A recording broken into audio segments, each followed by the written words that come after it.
life and ministry transitions can be really tricky to navigate.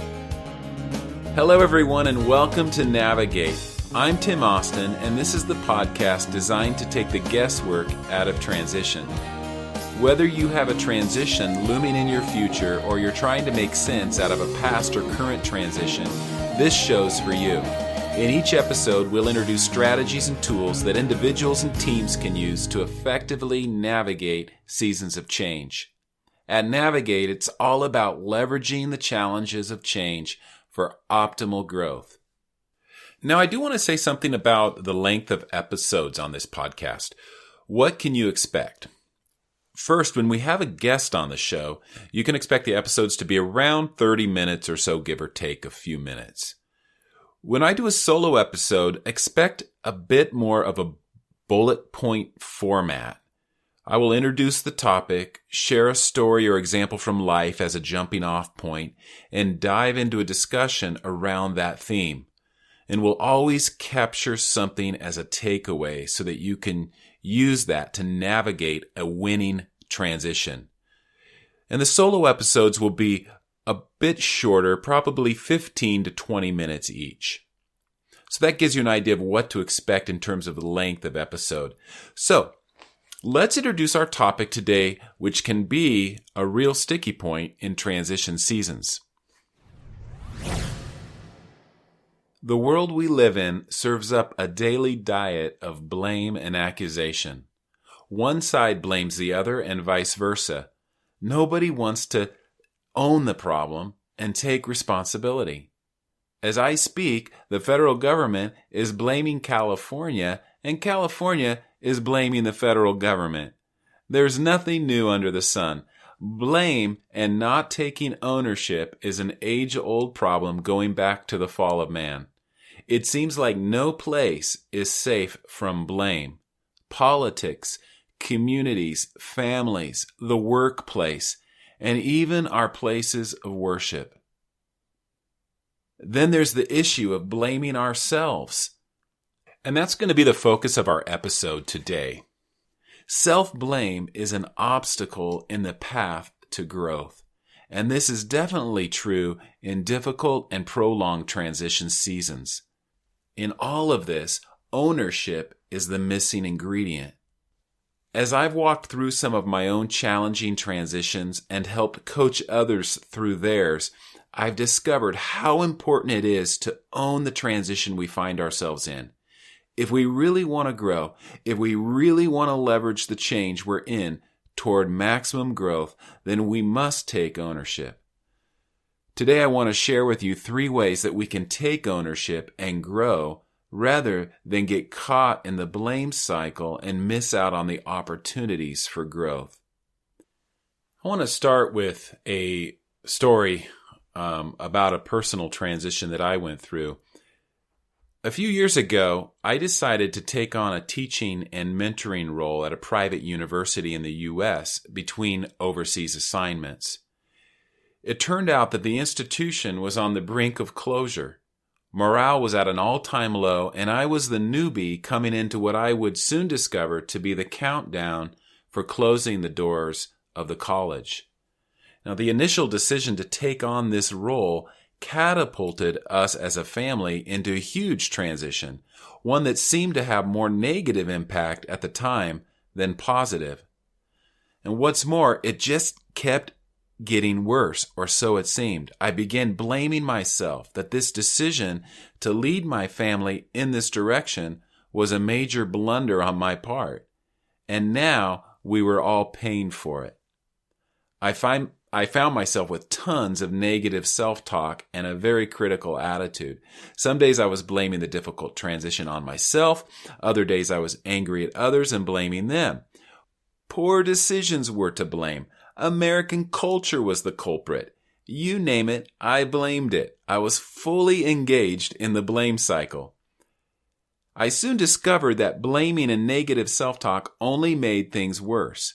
Now, can I get a witness? Whether we blame ourselves or others for our difficult and prolonged transitions, either way, we're not taking responsibility, not owning our transition. And when that happens, we get stuck. Have you found yourself in a transition that seems to be spinning out of control? Like me in the transition story that I shared, are you feeling stuck in a cycle of anger, confusion, blame?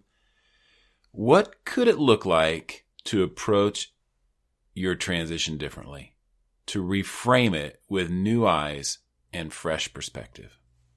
Let's make a fresh start today with this thought. The soil of difficult transition is often fertile ground for growth and development. Now let's personalize that. The soil of difficult transition is fertile ground for my growth and development. Think about that statement. Do you believe it? Do you own it?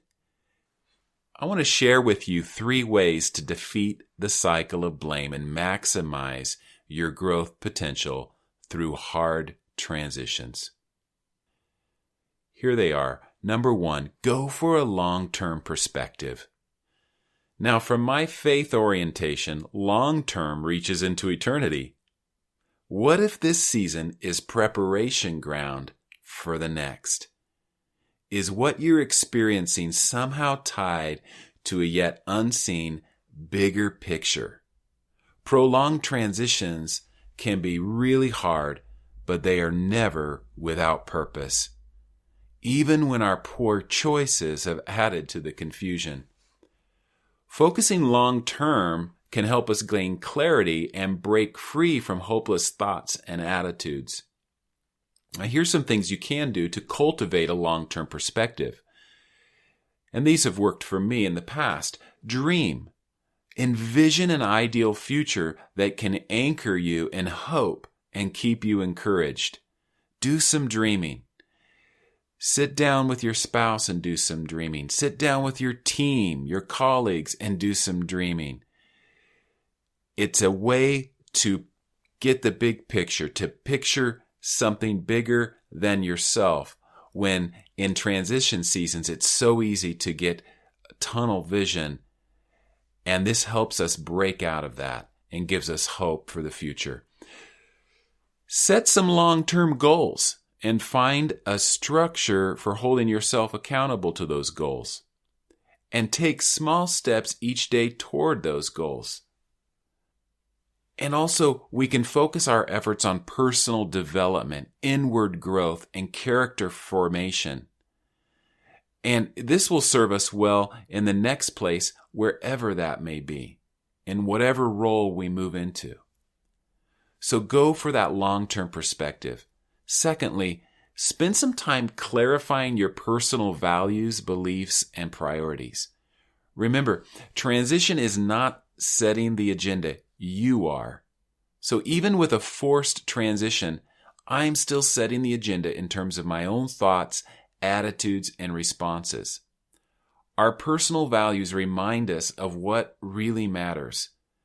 Faith, family, friendships, the ways that we rest and recharge and renew, all these things can serve as anchors to help ground ourselves and bring joy in the moment when we're tempted to focus only on the complexities of the transition and really forget what really matters.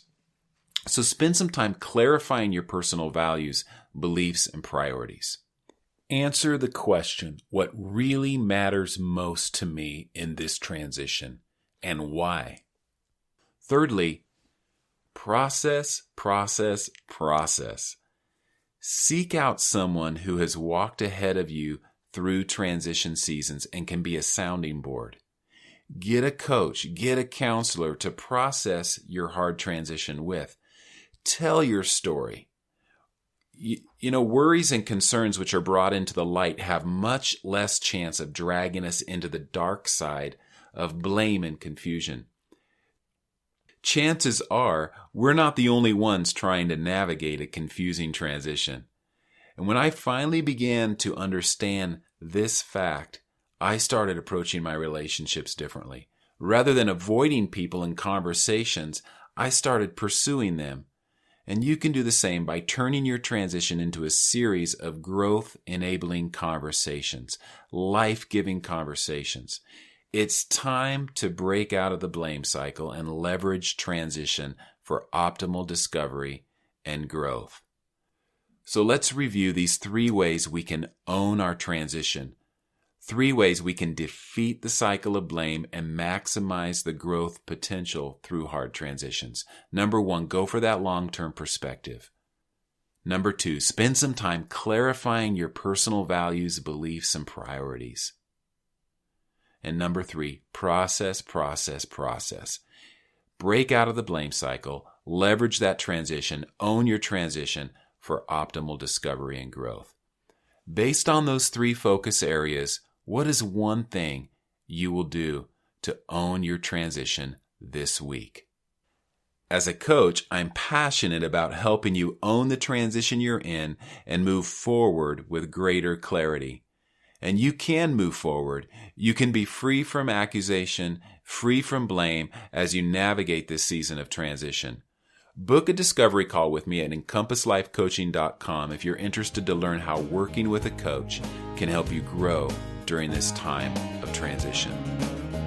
Thanks everyone for joining me for this episode of Navigate Podcast. I've been your host, Tim Austin. If this has been helpful to you, would you mind rating the podcast, writing a review, and sharing on social media?